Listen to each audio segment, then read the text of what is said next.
Welcome back, everybody, to Geeks Art and Games. My name is Eric Yasha. Today we're going to be unboxing these TMNT Super 7 Ultimates figures and putting them into a diorama that we made.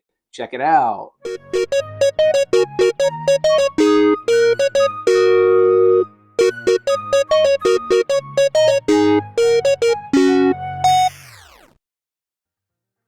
So I decided to unbox Leonardo first because he's obviously the best turtle, best color scheme, and best weapons.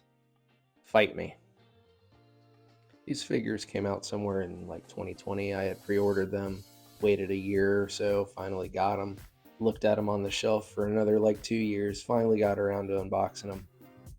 The figures themselves are pretty great because they're just an update to the 1987 Playmates figures. We had most of these Playmates figures when I was a kid, but much to my dismay and chagrin, my mother gave them away at some point. I hope they're in a better place now. I know they'd be taken care of if they were still with me. But them's the breaks. Basically, these are sculpts that look like the original Turtles toys. They just have more accessories and much better articulation than they did back then. Each turtle has like 6 set of hands, an extra head, and they obviously come with their unique weapons. Something that I really like about this update is that on the old figures, the weapons they came with were all the same brown plastic, and on this new set, it's really nice to have painted weapons. In fact, I remember as kids we used silver paint markers to give some of their weapons metal-looking edges. Now on to the party, dudes! It's Michaelangelo. And you can see where he's special because he's the one that comes with the pizza box. The rest of the turtles just come with slices of pizza, and whereas the rest of the turtles have communicators, Michaelangelo has his grappling hook, which is featured in the cartoon sometimes, but I think that was one of those things where they were aiming for the turtles never to use their weapons for fighting? Anyways, that's enough about silly censorship.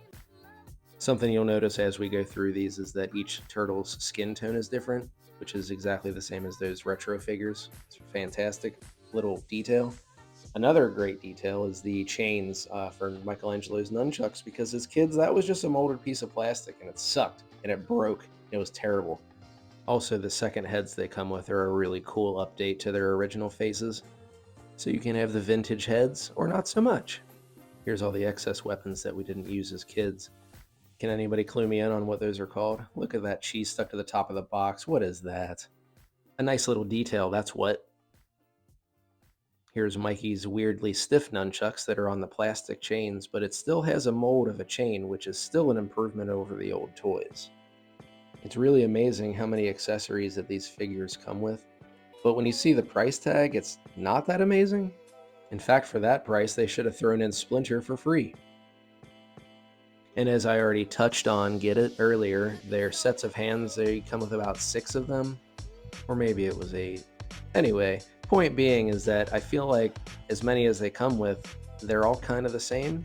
Obviously, there's something to hold the weapons, and then there's a closed fist, but there's not much variance in the rest of the hand sets. And Raphael is cool, but rude. I mean, look at the way his head's cocked. He's clearly got a sarcastic comment locked and loaded. Unpopular opinion incoming. Raphael is my least favorite turtle because he always argues with Leonardo, and I think he's a bit selfish.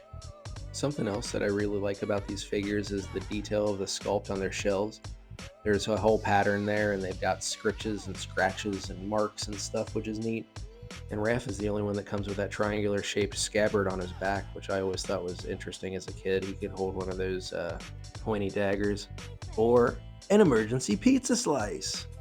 Man, these second head sculpts are awesome. I love that their headbands are a little bit longer where they're tied. And obviously Raph's got the most angry looking of those faces, being the angsty little teenager that he is. Another detail that I enjoy is that their communicators are color-coded to them as well. I don't remember if that's like that in the cartoon or not, but I just like how it looks. Another interesting thing is that Raph came with his set of Sai that are silver, a set that are painted what appears to be gray, and then the brown set that come on his weapon tree. Not all the turtles have sets in that way, and I don't know why he does. Selfish, just like I said. Or would that be shellfish? Enough. Here's Donatello. And Donatello does machines, but not in the way that you're thinking, you dirty little... Anyway, The paint color they chose for Donatello's purple is absolutely gorgeous. I just love how it looks. It's really pretty. I don't even know if this video captures it well enough. And another thing I really like, and that is going back to the old toys, is that his skin tone is a very, very olive green, and it just looks so good with that purple. It's a beautiful choice. Donatello's bow that he comes with is nice and beat up looking, which I really appreciate how it looks like it's gone through the ringer.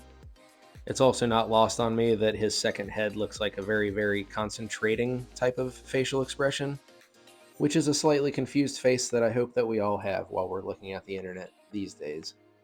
One thing I do think that we're missing is giving Donatello some other form of 80s tech that he'd be carrying around with him, perhaps a CD player or a Walkman. Something besides the turtle communicator, which might be a fun little nod and throwback to when these figures came out. And now that I've talked your ear off about these 4 basically identical action figures, it's diorama time! First, for a diorama, you need walls and floors. This is going to be the back wall of the turtle layer. Basically, you just draw with a straight edge and a ruler, inch by inch, to figure out where the bricks go, maybe other elements, such as that archway, and then use the appropriate carving tools to carve that out. You'll see me stepping on this. This is the floor. I did that because it was the easiest way to transfer the texture of the concrete onto the foam. There's also some cutout cracks and holes and such.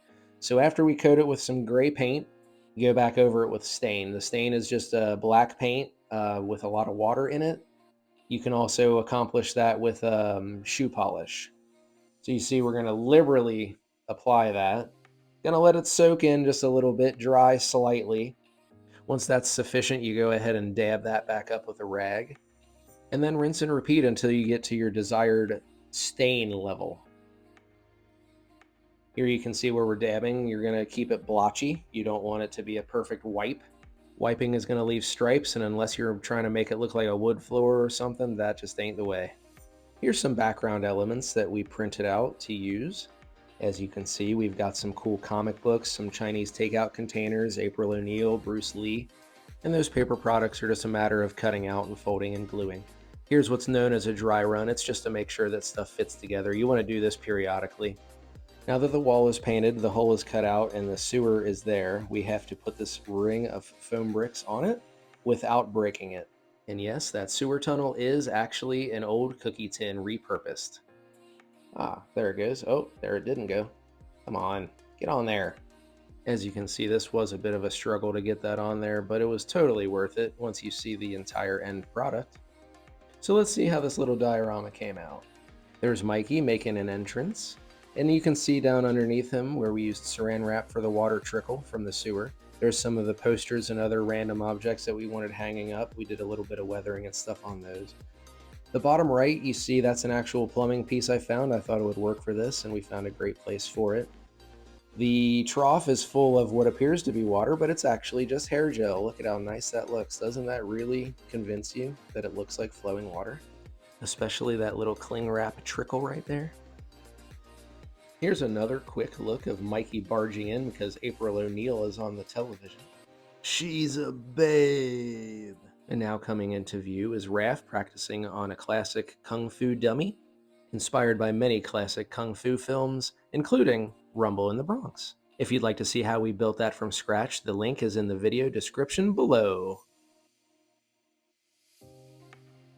Continuing to the right, you see Donatello at his desktop computer, which I think is actually a miniature clock. It's like a little digital clock. That stool is also something that we made from scratch. As we pan back left, you can see Michaelangelo left his nunchucks on the seat, and Leonardo's keeping abreast of the news by watching April O'Neil on Channel 6. Yes, that is a vintage Splinter figure. Try not to be too terribly jealous. Here's a bit of a close-up of some of our paper products. We've got the Daily Bugle with some random comics, and Daredevil, of course. All in all, we hope that you enjoyed this video. Thanks everybody so much for watching as always. Please like, subscribe, and share this. Bye!